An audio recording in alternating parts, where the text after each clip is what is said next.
What's going on, guys? One Chains Gaming back here with another video. And for this one, we're doing something a little bit different. I don't feel like I've done one of these squad builders here in a little bit. So figured we would go ahead and do a 50k MT squad builder. One thing to note with this is, honestly, this was a lot more difficult to make than I thought it was going to be. We haven't really gotten any good budget cards here lately. A couple of cards have dropped down a little bit in price, making this a little bit easier. But, I mean, all in all, this was actually a rather difficult lineup to make. But before we get into it, make sure to leave a like, comment, subscribe. Leave your guys' thoughts in the comments if you would have changed players, if you would have, if you want to see me do different MT amounts, things like that. So let's go ahead and get into it. First card we are going to go ahead and cover is going to be the most expensive card, and this is going to be your point guard. That is why he's going to be the most expensive card. And this is going to be a card that has been around for a little while here. Yep, okay, I did spell it right. So this is going to be Isaiah Thomas. Isaiah Thomas, when I looked earlier, was actually like 17.5. Looks like he's gone out of pitch in price because there was only 2 up when I looked earlier. Because I looked earlier this morning when I was kind of getting an idea for exactly how I wanted to build this team. Yeah. So about 17 to 17.3. The big thing with this card is, here, let's not compare him to Gary Payton because Gary Payton's a god. So with this card, you're going to get a decent 3-ball. 82 3-ball in this game is more than enough. With shoes, coaches, and things like that, it's mid-80s, you're fine. 95 driving dunk, that was another big thing when looking at point guards, is I wanted somebody that was able to dunk for you guys but could still shoot and handle the ball a little bit. Good ball handling, good defender, good speed and everything. His jump shot's not necessarily the greatest, and he's 6'1", is kind of the reason that he fell a little bit. But for a time in 2K, for at least the first little bit that he was out, he was the best point guard in the game for a while, until we started getting a little bit more of a flood of point guards that we've gotten recently. But I mean, the Hoff-Dimer, you got Posterizer, like just all in all, this card is really good. It still has Gold Interceptor.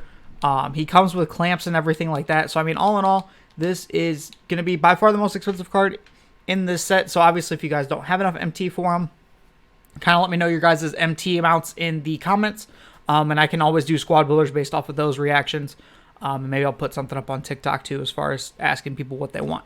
But that is going to be the most expensive guy. Now for another guy that still plays on my team to this day, actually.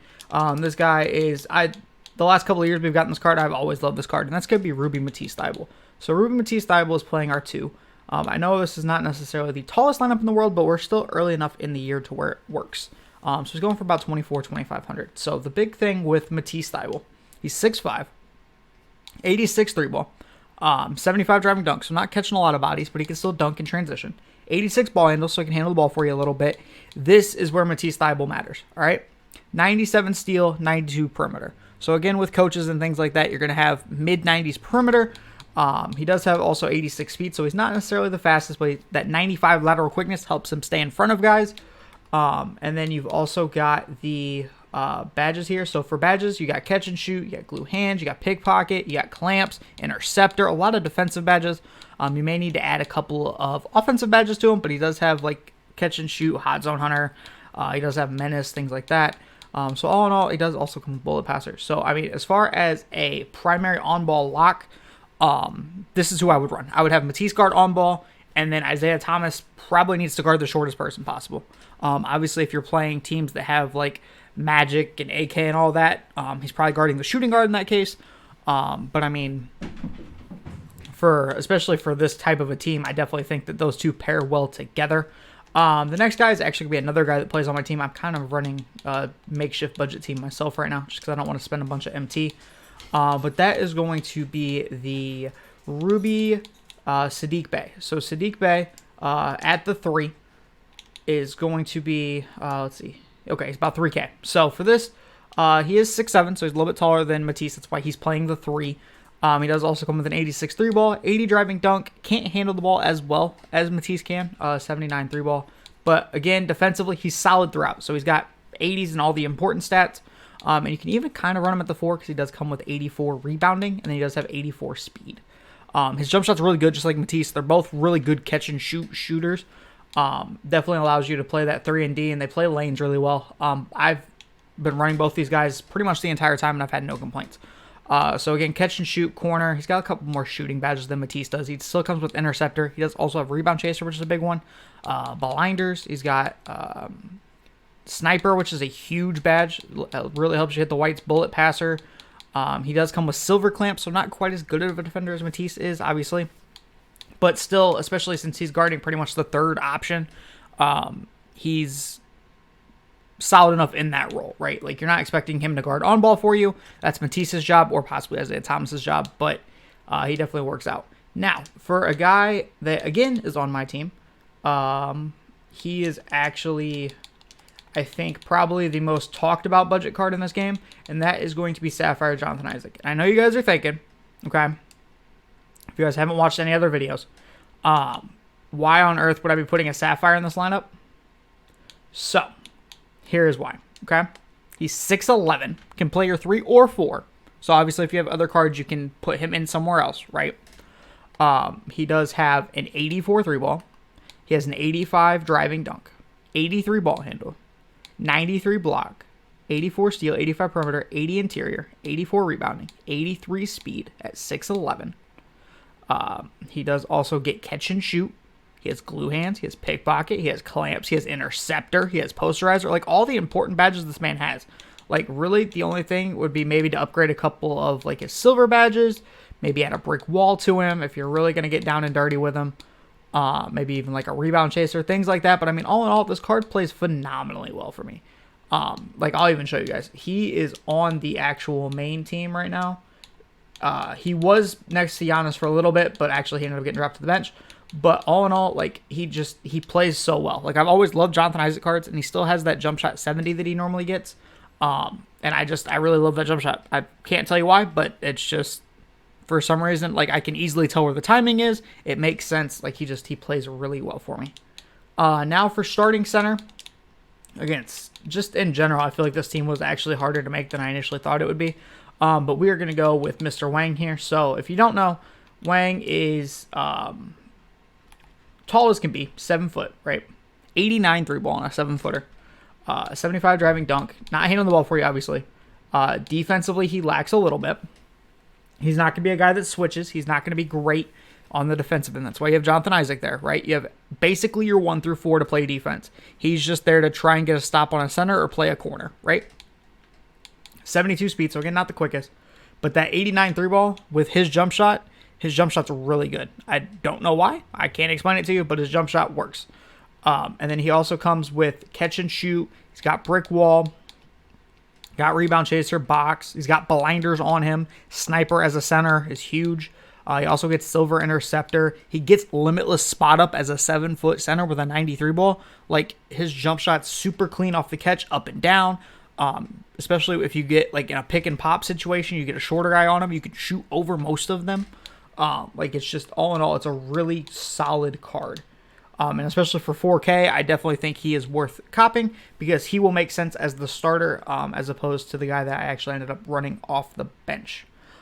So the next guy we're going to run as far as point guards go, we are actually going to go ahead and go with a little bit more of a budget option here in Eric Snow. I was going to go Marcus Smart here, but Marcus Smart, for whatever reason this morning, let me just see maybe if Marcus Smart has gone down in price because Marcus Smart was like 15K this morning.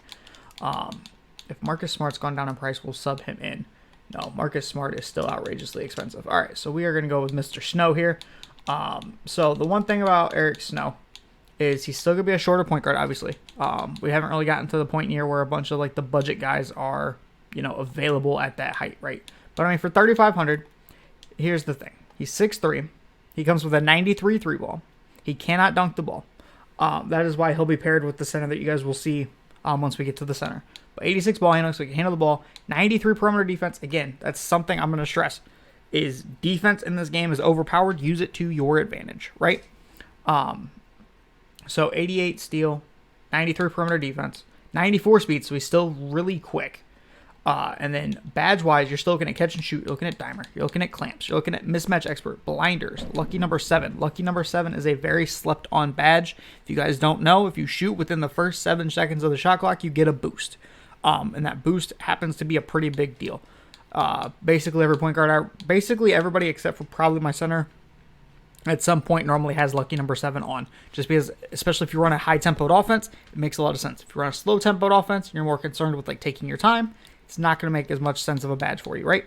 But he does still also come with Interceptor. He still has Limitless Spot Up. He has Chef. He has Circus 3s. Like all those shooting badges that you want on a guy, he still comes with those. And for 3,500, that's basically all you can ask for, right?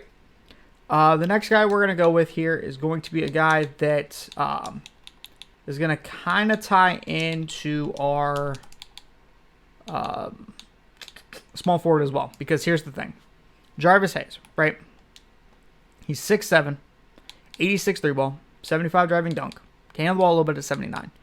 Decent defender, 84 steal, 87 perimeter defense, right? 85 speed. Not a terrible card. Not a card that's going to stand out, right? But I mean, he can catch and shoot the ball. He gets clamps. He gets interceptor. He's there essentially to be a 3-and-D cone, right? Eric Snow for this bench is going to be creating a lot more. The only reason he's not starting with a guy like Isaiah Thomas, because I like Isaiah Thomas as a creator more, is just because I like Matisse Thybulle that much better on the defensive end, right? Just because Matisse Thybulle, I'm more comfortable personally with Matisse Thybulle, so Matisse Thybulle would start in my case because I like Matisse Thybulle more. The thing is with this guy is I would go get the signed one because the signed one goes for basically the exact same price. It is still 1,000 for the signed one. Where on earth is he? He is over here. But yeah, so he's still basically the same price. The thing that you want to do is if you like the card enough, you can actually run 2 of him. I know DBG talked about it on his channel a little bit, but essentially any card that their first card is coming in Signature Series this year, they can run 2 of them. So like Jose Calderon, you can run 2. Desmond Mason, you can run 2. Jarvis Hayes, you can run 2, right? You can run one, obviously not 2 of you can't run 2 signed cards. Let me clarify. You can run the signed and the unsigned version. You can run each of them, right? You can't run the exact same card. You have to have a signed one and an unsigned one. But personally, the guy that I would be taking over him at the 3, again, this could be another card you guys are like, what on earth are you talking about? But hear me out. For whatever reason, especially I use this guy currently as like a triple threat god, but he actually got replaced by Jonathan Isaac this week.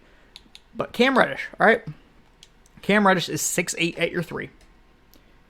He has an 81 3 ball, 80 driving dunk, 81 ball handle, 85 perimeter, 82 steal, 85 speed, right? He gets glue hands, he gets chase down, pogo, hustler, catch and shoot, corner. He gets interceptor, he gets off-ball pest, he gets slithery. The one thing is, he does not come with clamps, okay? That is going to be the one thing I will stress. Cam Reddish does not come with clamps. However, for whatever reason, this man still plays pretty good defense. I cannot explain it. I don't know why. But even without clamps, he still plays the right amount of defense for you, right? He's not guarding on ball. That's not his job. His job is to use that off-ball pest and guard somebody in the corner, guard your hash, things like that, right? But this guy has Paul George jump shot, and for whatever reason, I time his version of Paul George jump shot better than I time Paul George's. Every time we get a Cam Reddish, I would rather have Cam Reddish over Paul George. I cannot explain it, but he plays better for me every single time, right? Now, next card we're going to go with. We're starting to round out the lineup here. This guy is going to go here just because of his price. And also, he plays exactly what I need out of my power forward off the bench, right? And that is going to be Robert Covington. So Robert Covington here, get the Amethyst one because they're basically the same price between the Amethyst and the Ruby, and the Amethyst is by far better, right?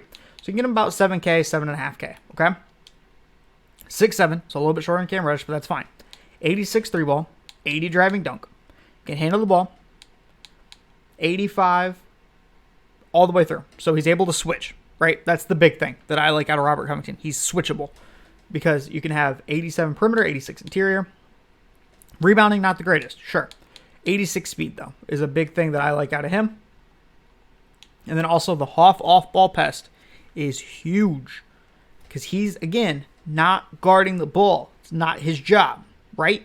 He is guarding a corner. Off-ball pest, what does it do? It improves the ability to bump and harass the offense off the ball. So that back cut on current gen doesn't happen as often on him because he gets a bump. He also still gets catch and shoot. He also gets clamps, interceptor, blinders, hot zone hunter, ball stripper. He gets rebound chaser even, bullet passer. Like, the guy gets good badges, and his jump shot is good, right?